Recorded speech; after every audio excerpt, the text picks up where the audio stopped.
You ask Tiger to solve. This deals with linear equations with one unknown. The final result is x equals 1. Let's solve it step by step. Group all constants on the right side of the equation. Subtract 7 from both sides. Simplify the arithmetic.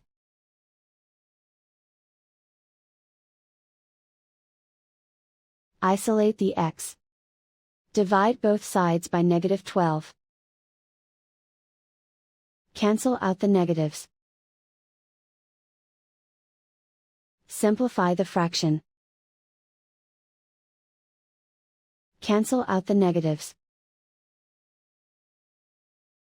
Simplify the fraction.